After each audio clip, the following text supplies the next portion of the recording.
If you know anything about the birth of cinema, so the invention of films, movies, whatever you want to call them, which you don't have to for this video at all, but if you do know about it, then you know cinema's great pioneers. We've got the Lumiere brothers who introduced the world to moving pictures for the first time with screenings of their short films like Train Arriving to the Station. Then we've got Georges Méliès, former illusionist turned imaginative filmmaker, giving us The Journey to the Moon. And then also we've got Edwin S. Porter, known for the classic film The Great Train Robbery. And of course, Alice Guy. Wait, who is that? I'm going to show you. So this is Alice Guy, this woman in a late Victorian gown. And she is the director of this set that we see here, but she also is head of productions of this studio, one of the biggest studios in Europe at that time. Alice Guy is one of the most influential figures in early cinema history, yet her name remains kind of forgotten. When I learned of Alice Guy, I was completely over the moon. I wanted to shout her name from the rooftops, so I'm doing this here on YouTube. Her movies, her films are hilarious. I saw 3 of them in a lecture with a couple other students. We were all like Gen Z age, and we were laughing our tits off at films that are like 120 years old. Also, her films are really interesting to view through a modern lens, especially in terms of her feminist sensitivity. So we'll get into that. But before I talk about her films, I'm going to tell you about her career, her biography, which is, I feel like I'm saying interesting too many times, but like, have I said fascinating? I've said fascinating as well. It's just good, all right? It's just, her story is great. So how did Alice Guy become the first female filmmaker? And some might say the first filmmaker.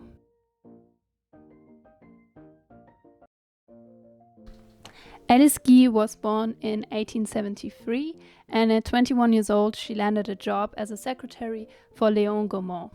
The firm produced cameras originally only intended for photography. However, many inventors at that time were competing to make the first apparatus for recording and projecting moving images. This would later be coined the cinématographe. While working as a secretary for Gaumont, she encountered many famous people of that time, and in her autobiography, she just spends pages upon pages name-dropping the shit out of people. One of these is Gustave Eiffel, the guy who built the Eiffel Tower, and he was a very dear friend to her, and she cites him as one of the only men who really encouraged and supported her. So one day, Alice Guy and Gaumont get invited to a private screening by the Lumiere brothers, and there they are one of the first to witness Train Arriving to the Station. The event spurred on Gaumont to produce his own cinematographs for the market. However, they were a tough sell because they were quite expensive and people weren't really interested in recording their own moving images. They were more so interested in watching them. So the Lumieres proved that at that time there was more money in ticket sales for screenings. One day Alice asked her employer, Léon Gaumont, if she could take a swing at making her own film, and he said yes, but under the condition that this should not interfere with her secretary work. So on that day of filming, she only had a few hours in between her other duties, and on that day she kind of made history, but we'll get into that. The film is called The Cabbage Ferry, and we see a beautiful ferry among a lot of cardboard cabbages, and from these cardboard cabbages she picks up crying babies and puts them on the ground, all while smiling and dancing prettily. This reflects a tale they told to children in France when the children asked, "Where do babies come from?" To our modern audiences, this film does not look like much. It's very short, there's no dialogue, and honestly, the image of the naked crying babies being put on the ground so brutally is kind of disturbing. However, this little clip that we can watch on YouTube so easily now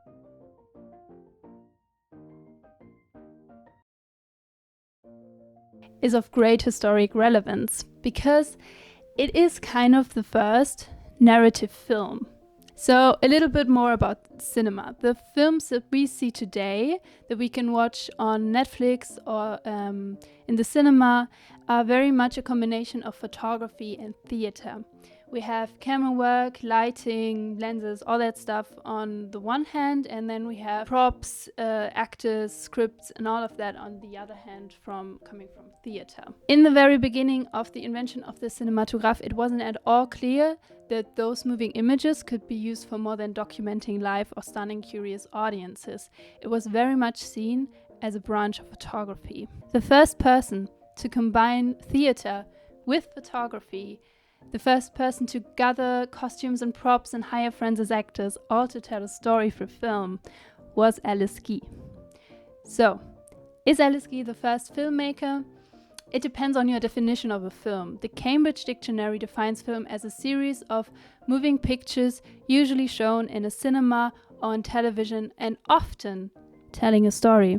So by that definition, a film doesn't have to tell a story, and by that definition, the Lumières are the first filmmakers because they showed motion pictures that didn't tell a story. But the Merriam-Webster definition says a movie is a recording of moving images that tells a story and that people can watch on screen or on television.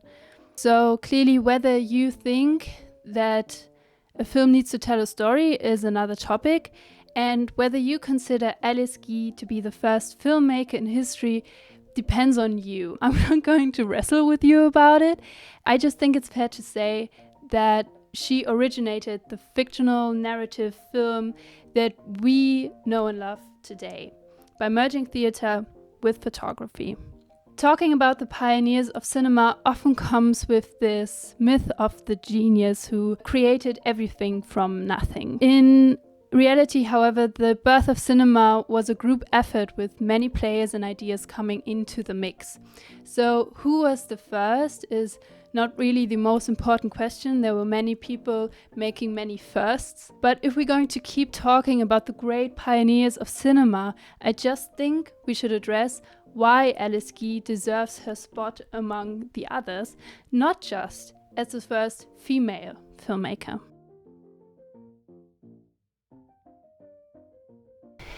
With the success of her films, a huge studio was built by the company.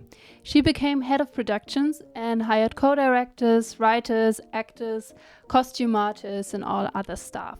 The studio was a prototype of all later studio productions.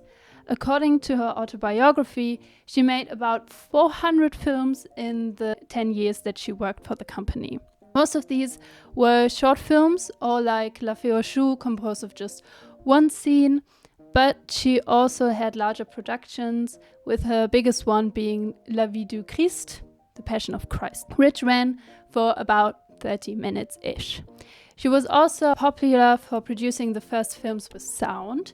Now, this was done with the so-called chronophone, where sound and film would be recorded separately.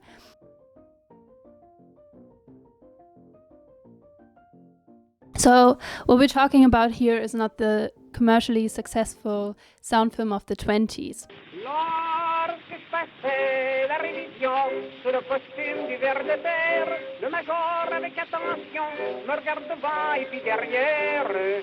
Alice Guy went to Spain to film with Herbert Blanchet as her cameraman, and there they fell in love and got later married, and sometime later Gaumont appointed Herbert the production manager of their branch in America.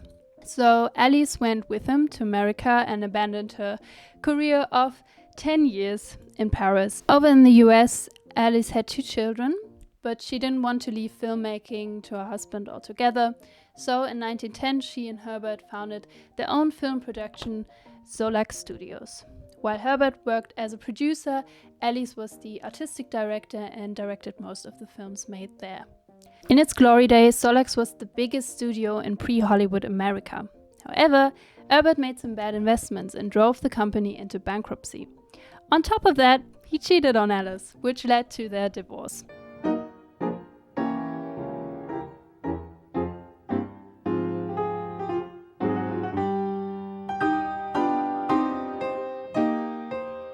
Alice wanted to return to France to continue filmmaking there. However, when she came back, it was like she had been completely forgotten. The industry had changed, and the people who were on top now didn't want to collaborate with her. They didn't seem to know her.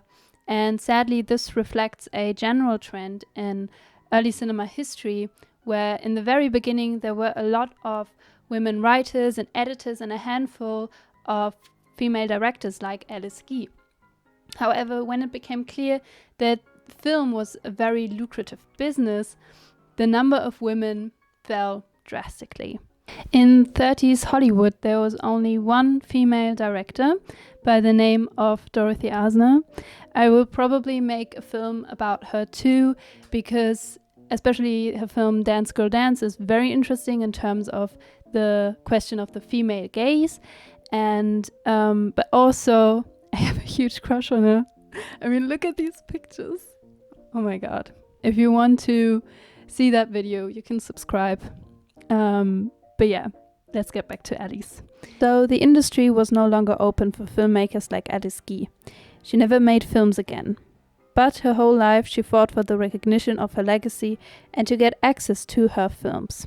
That's right, she did not have access to her own work. For context, there was only one single scroll for each film, many of them without any credits in some archive cinema or a private collector's hands. Some of them are lost to this day. Imagine making about 500 films and not being able to watch them, present them, or show them to your kids. So let's talk about the films that thank God did survive and that we can now watch on YouTube with just a few clicks. We're starting off with The Consequences of Feminism, or as I like to call it, the original Barbie movie. In this film, we see men and women not dressed as the opposite sex in drag, but behaving in a stereotypically gendered way.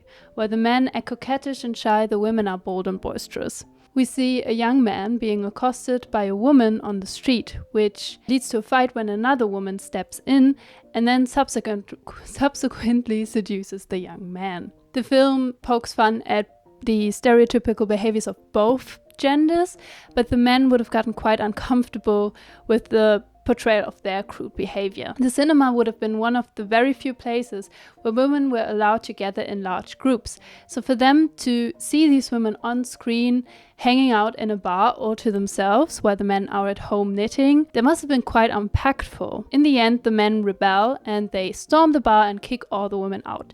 This reminded me so much of when the Kens rise up in the Barbie movie and they establish patriarchy. While this ending satisfies the viewer's need to restore the status quo they were familiar with, since the roles are switched from the beginning, it also kind of translates to a woman's revolution. It certainly does establish the bold idea that these roles are not fixed and naturally given by God, but that they can be subject to change. Actually, one of the most influential filmmakers ever, Sergei Eisenstein, known for inventing the montage in his Soviet Revolution films, saw this film as a child and cites it as an inspiration for portraying revolutionary movements on film. And that connection just completely made my head explode. Another one of her films I highly enjoy is La Madame des Envies. It's about a pregnant woman and her husband taking their child out for a stroll. The woman's pregnancy cravings lead to her stealing food and drinks from the people in this park. Each time, her husband has to carry the can for her mischief. Pushing the stroller, he runs after her, desperately trying to keep her from robbing these innocent people. And we get these wonderful shots of her just enjoying the food so much. In the end, he gets so mad that they fight, and when he pushes her, she falls into a cabbage patch. And you know by now what happens in cabbage patches, so they have their child in this very public park. And with the woman no longer pregnant, the problem has been solved and everything is fixed. a happy end, I guess. I love looking at this film in terms of male versus female gaze. The film was produced in 1907.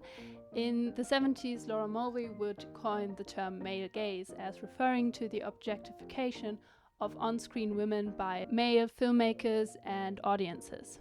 It follows that a female gaze sees women not as objects, but as subjects active in their decisions and portrayed as having independent feelings, motives, and desires. The woman in this film is certainly an active subject of the film. Most importantly, the driving force behind this film's plot is a woman's desire. Through the pursuit of her desire for food, she is the one who dictates the movement. Her husband only reacts to her decisions. On top of that, we get to see her making silly, unattractive faces. That is something I often still miss in a lot of media today. And I thoroughly enjoy when I do see a woman who is allowed to be ugly on screen. Alice Guy also did not shy away from addressing domestic violence against women in her films. More comedically and also problematically, we see this topic presented in Making an American Citizen.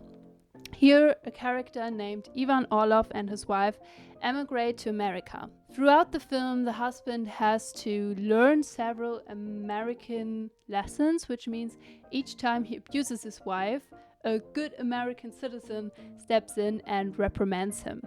After his final lesson, serving a prison sentence for a couple months, he is completely fully Americanized into a true gentleman and returns to his wife. Obviously, this film has extremely xenophobic overtones. I think that is also a reason I wanted to include this film in here, because it's an issue that some of Alice Guy's films have. I don't think that should be glossed over just to focus on her feminism. The idea that not hitting your wife is an American thing because, white American men are just so much more civilized is obviously ridiculous. We get a more serious portrayal in The Ocean Wife. Here, a man abuses his adoptive daughter and she runs away to an abandoned house, which later gets occupied by a successful writer, and a kind of romantic comedy ensues between them. The middle part of it is mainly the romance and it is very comedic in tone. But the beginning and the end of the film surround the abuse that she suffers from her adoptive father. And I found the scenes of the abuse, especially the latter one, actually quite terrifying. But yeah, I recommend checking the film out. It runs for 40 minutes. You can watch it on YouTube. I think it's a very bold choice to portray the abuse in the way that Alice Guy chose to portray it. It really makes the viewer very uncomfortable, and I think that was the goal of the whole thing, especially when it's contrasted to the very sweet, humoristic side of the film.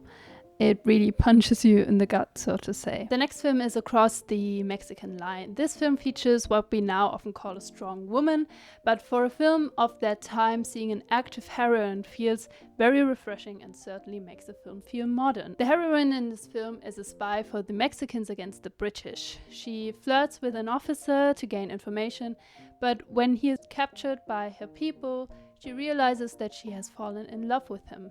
To save his life, she flees the encampment on a horse, climbs a telephone pole, and uses a Morse code device to alarm the officer regiment. Again, this woman is very active when it comes to her agency and her decision making, but also she's just so mesmerizingly active in her movement.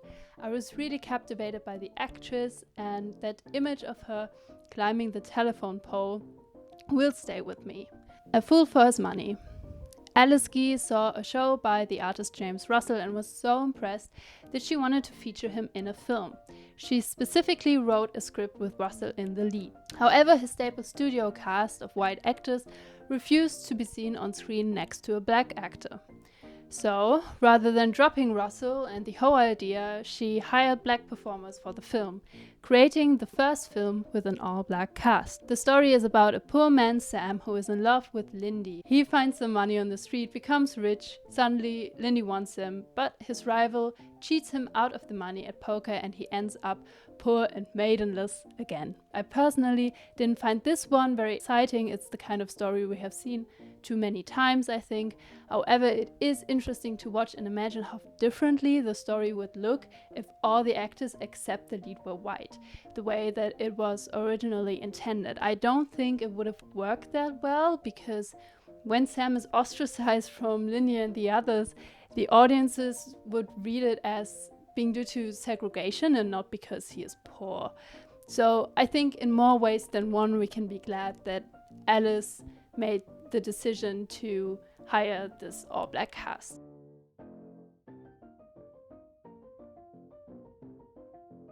In 1930, the Gaumont Company publishes an official account of their history. In it, there is not a single mention of Alice Guy. I just have to wonder how many great women have made contributions to society that were completely forgotten, just like Alice Guy, and how many women, unlike Alice Guy, have never been rediscovered. I feel like some people act like Sofia Coppola or Greta Gerwig are the first and only successful women filmmakers, and that kind of narrative is just very discouraging to young female filmmakers. If you're one of them, I hope this video gave you some encouragement and hope. Certainly learning about women like Alice does that for me. And yeah, I'm gonna end this video with a quote from Alice Guy.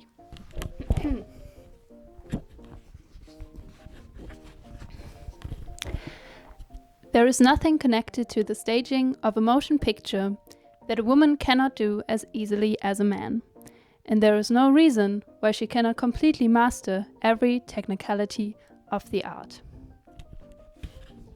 I did not actually read this from this book because the book is in German, but that's the quote.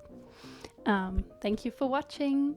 Hope you enjoyed the video. I hope you took something from it. Maybe it inspired you, maybe it encouraged you, as learning about Alice Guy did for me. And I hope to see you soon.